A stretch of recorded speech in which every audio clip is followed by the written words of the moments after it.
quand les tortionnaires utilisaient la chaise allemande, ils étaient très calmes, comme si c'était un travail routinier. Et même en plaisantant, ils nous disaient on va vous passer à la chaise allemande. Et moi, je ne comprenais pas pourquoi ça s'appelle la chaise allemande. C'était un sort de squelette d'une chaise qu'on a enlevé la banquette et le dossier, le dos. Et on a allongé le prisonnier sur le ventre et les mains attachées, puis il coinçait les aisselles avec les barres de la chaise et on redressait la chaise.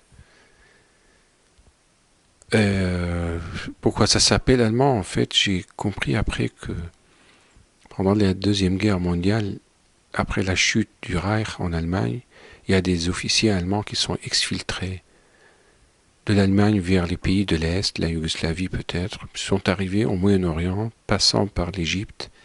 Ils sont arrivés en Syrie. Ils étaient recrutés par les régimes pour former les services de renseignement généraux. Alors ils ont adopté des techniques de torture, comme ceux de chez Allemands. Et c'était exactement Always Brenner, l'officier qui est arrivé en Syrie. Il est resté, il paraît jusqu'à les années 90, la fin des années 90. Il est mort là-bas. Et ce qui est bizarre, c'est cette banalité, la torture, l'interrogation. En même temps, les autres prisonniers ont préparé le dîner du pomme de terre. Et les autres prisonniers, soit ils regardaient leurs camarades, et d'autres, ils visaient le meilleur pomme de terre qu'ils vont prendre, ou les meilleures tomates.